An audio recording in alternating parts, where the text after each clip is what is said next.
En este episodio vamos a enfocarnos en qué es un deployment, en qué es un despliegue de pods dentro de un clúster de Kubernetes. En el video o en el episodio número 4 entendimos lo que son los pods y los namespaces. Ya tenemos una base, ya vamos profundizando. Ahora, regularmente, ¿cómo hago un despliegue de ciertos pods? ¿Será que tengo que ir haciendo con un comando de un pod o existen otras maneras para poder administrar el conjunto de pods o existirá alguna forma que me permita a mí desplegar más de un pod a la vez? Sí, existen más de una opción, pero regularmente la que se recomienda y la que se usa es el concepto de un deployment. Lo resumo en pocas palabras. Un deployment, como su traducción al español lo puede indicar, es como un despliegue. En otras palabras, imagínate a un encargado a una entidad que se va a encargar de administrar tus pods. En otras palabras, se va a encargar de administrar, configurar, estar pendiente del ciclo de vida de tus pods. Eso es genial, porque si configuras un pod totalmente aislado, si en algún momento ese pod deja de funcionar, la aplicación se cae o por alguna razón alguien lo elimina, el pod por sí solo dice, bueno, me eliminaron, chao, hasta luego. Pero con un deployment podemos tener réplicas, que lo vamos a ver en este video, es bastante fácil el concepto. Podemos tener configuración, podemos añadirle labels, podemos agregarle live proof, health checks, que eso sí lo veremos en futuros videos para no complicarlo, no hacer el video tan largo. Pero bueno, en fin, un deployment es esa entidad que nos permite regular, nos permite administrar en realidad qué es lo que está pasando con nuestros pods. Y esto es genial porque al final en un proyecto en Kubernetes podemos tener cientos, miles de pods, entonces no podemos estar pendientes de ellos específicamente nosotros, tenemos que delegárselo a una actividad o a un ente, en este caso los despliegues, ¿verdad? ¿Qué es lo que vamos a hacer? Muy bien, sin perder el miedo, vamos a crear un archivo que se llame deployment YAML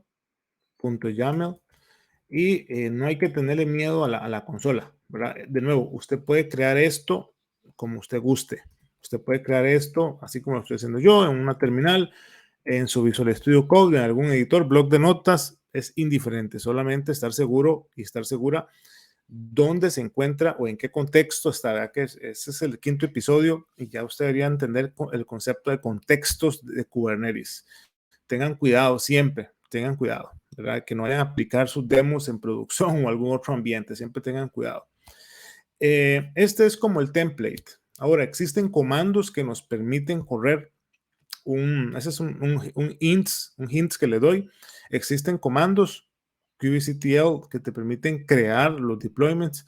Al menos a mí no me gusta crear las cosas por solo el comando como tal, ¿verdad? Hay gente que puede decir, no, un comando lo hago todo inline y vemos el comando grandísimo y le van pasando las variables y, ¿verdad? Y se sienten todo poderosos. Es válido.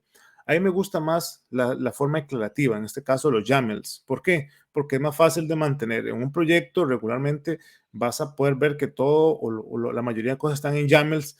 ¿Por qué? Porque si quieres cambiar algo, es más fácil. Simplemente vienes, como por ejemplo, yo voy a decirle que esto tiene dos réplicas, coloco dos y listo, ¿verdad? Le coloco uno y lo vuelvo a aplicar y listo. A diferencia de tener un comando grandísimo con un montón de variables seteadas en el mismo comando, que a la larga se le puede transformar en un comando sumamente grande y no tan legible, que eso es muy importante en esto, la legibilidad. Así que me gusta esta forma, la entendí, me gusta la forma declarativa de los recursos y es la que yo recomiendo. Entonces, veamos algunas cosas. Número uno, el API version. En la mayoría o en todos los recursos de Kubernetes, y es otra cosa, no Kubernetes, ¿verdad? Acá, no, Kubernetes, no Kubernetes. Acá tenemos el API version. El API version regularmente lo que nos indica es en qué estatus se encuentra el recurso. Si el recurso está en testing, está en beta, está en alfa o está ya stable. En este caso, el deployment está en apps versión 1, está totalmente stable y listo para poder trabajar. El tipo de recurso es un deployment, igual como si fuera un pod, un service, un réplica, un stateful set, un budget policy, lo que sea. Hay diferentes tipos o diferentes kinds de recursos dentro de Kubernetes. El metadata es la metadata del deployment, en este caso el nombre y algunos labels que va a tener el deployment. Ahora, ¿Por qué son importantes los labels? Los labels nos permiten identificar y hacer búsquedas también de ciertas cosas, ¿verdad? Usando los labels. Son como esos tagging que podemos colocar en los recursos. Viene una parte muy importante, la especificación del deployment. Hasta esta parte de arriba es puramente información del deployment. Nada que ver, ni hemos especificado los pods que van a correr dentro de ese deployment o los pods que el deployment tiene que hacerse cargo. Especificación, yo le indico por medio de réplicas, este deployment va a estar pendiente al menos de que siempre tenga 2 pods. Esto es genial. ¿Por qué? Porque de nuevo, vuelvo al ejemplo anterior, o lo que les comentaba al inicio. ¿Qué pasa si de alguna forma tu pod de login solo tienes uno, alguien lo elimina? El proyecto deja funcionar y fue en la mañana, en la madrugada, y usted está descansando y alguien le escribe, le manda un PagerDuty o le manda una notificación, hey, tienes que levantar, y usted se levanta a las 2 de la mañana, solamente levantar o recrear el pod. Con un deployment, con la especificación de las réplicas que le dices, hey, para tu aplicación de Angular, para tu servicio de login, para la base de datos, al menos siempre van a haber 2, 3. Entonces, no importa si por alguna razón se cae el pod, ¿verdad? O alguien lo eliminó, siempre automáticamente este deployment va a estar pendiente, va a estar, como dicen, watcheando, va a estar alerta y dice, ah, mira, se cayó. Pero a mí me dijeron, me ordenaron que siempre tiene que haber 3, hay 2, levanto otro. Y usted puede eliminarlos y él va a seguir levantando, obviamente hasta que eliminen el deployment, ¿verdad? Pero eso es bueno, porque al final, bueno, si alguien se mete y te hackea, ya estarás mal, pero por alguna razón a veces el pod puede fallar, el contenedor se cayó y usted se despreocupa de cierta forma, porque el deployment se encarga de decir, no te preocupes, tú me dijiste 3, hay 2, levanto otro, no hay problema, y mantiene el status o el state deseado para ese conjunto de pods. Otras cosas importantes, el selector match labels. En este caso podemos agregar los labels, los match labels que queramos. ¿Y esto por qué? Porque al final nosotros podemos especificar y hacer búsquedas por labels de los pods, ¿verdad? Podemos decir, hey, yo quiero buscar estos pods, yo quiero buscar estos pods que cumplan con estos labels y hacer tan estricto las búsquedas como sea posible. Eso también puede ser. Si hay veces usted no sabe en qué namespace está algo, un proyecto tan grande, pero puede hacer sus búsquedas por labels y de esa forma puede llegar a los recursos y seguir navegando con mayor profundidad y entender más cosas. Muy bien, hasta este momento es especificación también, pero viene ya el template. Esto significa el template que cada pod va a usar para en su momento de creación. Metadata de cada pod, de nuevo, labels, importante colocar los labels. Yo siempre le coloco los mismos labels del selector porque al final son diferentes. Uno, el match label es para búsqueda de los labels y este labels es para el tagging de los labels en sí. Entonces yo sé que puede sonar un poco enredado, pero al final veámoslo como esta forma. El selector me permite a mí hacer búsquedas, ¿verdad? Entonces yo puedo especificarle cuáles son las búsquedas que yo puedo hacer en este deployment para esos pods en particular. Obviamente, yo mis pods tengo que agregarle labels porque si no, no tiene sentido, ¿verdad? Yo te estoy diciendo al deployment, hey, busque en estos pods esto, pero mis pods no tendrían labels, entonces está raro cómo voy a buscar en algo que no tiene labels. Pero en fin, estos son para meras búsquedas. Si no se lo colocan, igual en algunos casos hay recursos que son obligatorios, pero siempre traten de manejarlo de esta forma. Igual podemos profundizar muchísimo más en esto, en búsquedas, etcétera, pero vamos, este episodio es netamente deployments y la magia viene a continuación. La especificación del template, containers, aquí estoy especificando cómo se van a llamar mis containers. Por lo general, cuando es más de uno, comienza a agregarle un sufijo dependiendo la cantidad de pods. En este caso, Nginx app.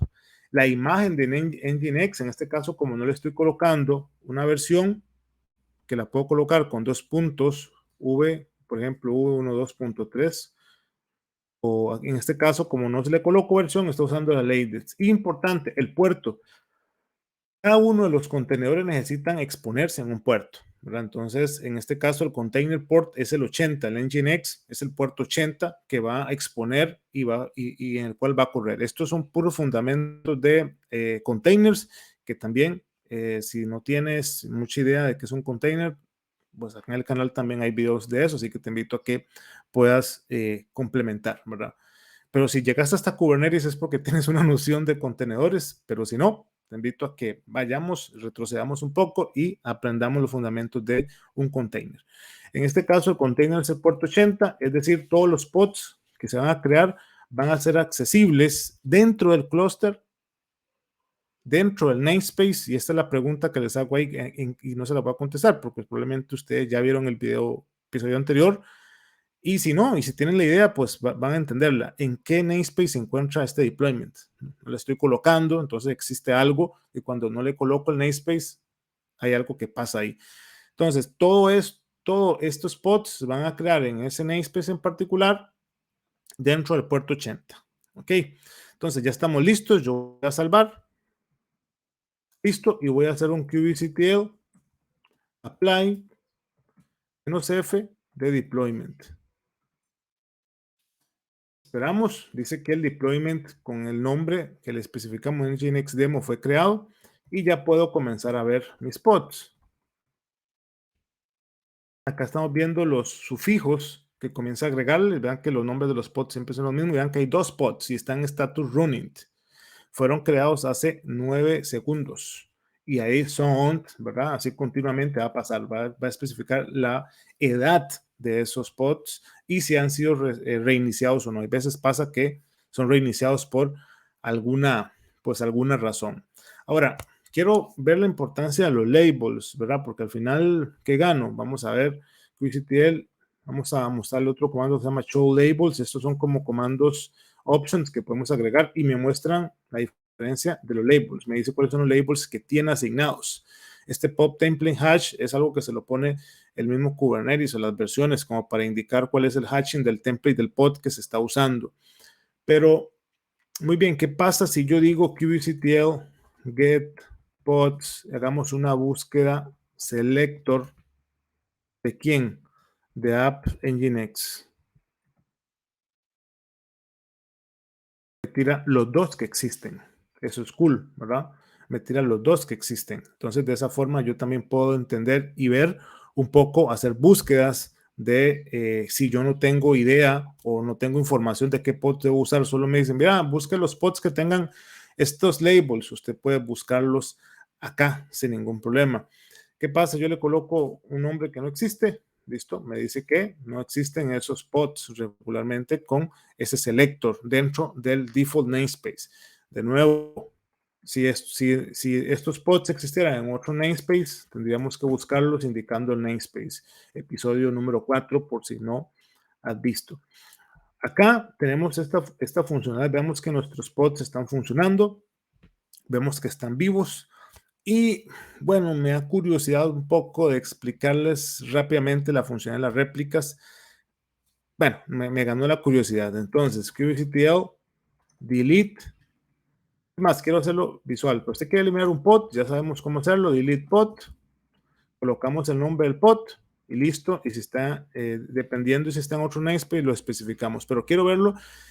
Quiero que vean el aspecto visual de cómo las ganancias de tener una réplica. Voy a eliminar este. Vamos a ver qué pasa. Vamos a eliminarlo. Está eliminando y automáticamente crea otro. Listo. Entonces me dicen, no importa cuántas veces me elimine, yo siempre voy a crear otro y otro y otro y otro y otro. Curioso, vean la edad. Obviamente este es más nuevo, tiene 15 segundos, el otro tiene 2 minutos, 3 minutos, 17 segundos. Eso es porque existe, se creó desde el inicio y no se ha reiniciado regularmente, ¿verdad? No ha habido ningún problema de restart, como por algún problema, algún crashing interno. No voy a profundizar más hasta el momento. Podemos seguir viendo más cosas de los deployments en futuros episodios. Vamos a ver los rollbacks. Vamos a ver cómo hacer actualizaciones, cómo hacer rolling updates. Vamos también a aprender a cómo ya hemos visto cómo ver logs. Vimos también en los pods cómo ver logs. Eso también es muy valioso.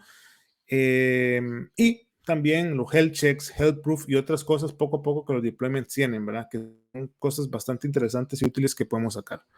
Así que, sin más, Espero que compartan este episodio, que les haya servido bastante, que le tengan de mucho provecho y principalmente que sigan conmigo en esta serie de Kubernetes para developers. Sin más, de verdad, muchas gracias por su atención. No olviden compartir, darle un like inmenso a esto. Sus sugerencias, sus comentarios siempre son bien recibidos, los cuales me van a permitir crecer y también aprender más. Me interesa mucho, de nuevo, saber qué están aprendiendo, qué les gusta y qué les gustaría aprender. Ahí en sus comentarios pueden agregar todo esto. Bueno, pura vida, nos vemos hasta el próximo episodio.